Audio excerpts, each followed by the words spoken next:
Thorrur municipal పీఠం కాంగ్రెస్ కైవసం అత్యంత ఉత్కంఠభరితంగా సాగిన ఈ ఎన్నికల సమరంలో మున్సిపల్ చైర్మన్గా కాంగ్రెస్ అభ్యర్థి శ్రవణ్ ఘన విజయం సాధించారు.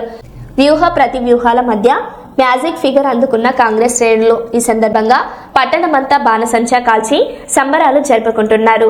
మరోవైపు తొర్రూరు పట్టణం ఎన్నికల ఫలితాల నేపథ్యంలో ఎటువంటి ఉద్రిక్తతలు చోటు చేసుకోకుండా పోలీసులు పర్యవేక్షిస్తున్నారు. మున్సిపల్ ఆఫీస్ చుట్టూ భారీ భద్రతను ఏర్పాటు చేశారు. పరిస్థితిని స్వయంగా ఉన్నతాధికారులు పర్యవేక్షిస్తున్నారు.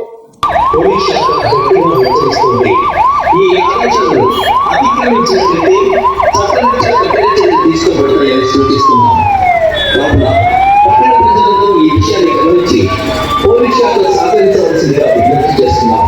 ఇది తొర్రూరు పోలీసు వారి అధికారిక హెచ్చరిక.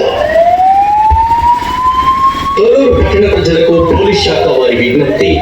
తొర్రూరు పట్టణ ప్రజలకు తెలియచేది ఏమనగా, మున్సిపల్ చైర్మన్ మరియు వైస్ చైర్మన్ ఎన్నికల సందర్భంగా 17 ఫిబ్రవరి 2026 నాడు పట్టణమంతా 144 సెక్షన్ అమల్లో ఉంటుంది.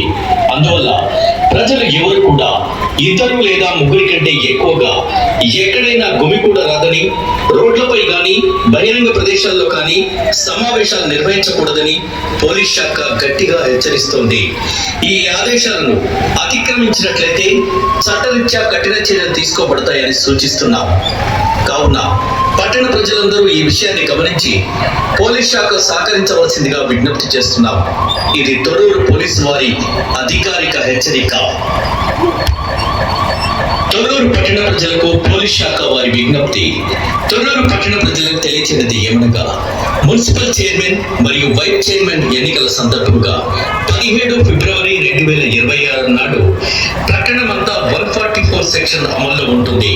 అందువల్ల ప్రజలు ఎవరు కూడా ఇద్దరు లేదా ముగ్గురి కంటే ఎక్కువగా ఎక్కడైనా గుమి కూడా రాదని, రోడ్లపై కానీ బహిరంగ ప్రదేశాల్లో కానీ సమావేశాలు నిర్వహించకూడదని పోలీస్ శాఖ గట్టిగా హెచ్చరిస్తోంది. ఈ ఆదేశాలను అతిక్రమించినట్లయితే చట్టరీత్యా కఠిన చర్యలు తీసుకోబడతాయని సూచిస్తున్నాం. కావున పట్టణ ప్రజలందరూ ఈ విషయాన్ని గమనించి పోలీస్ శాఖ సహకరించవలసిందిగా విజ్ఞప్తి చేస్తున్నాం. ఇది తొర్రూరు పోలీసు వారి అధికారిక హెచ్చరిక.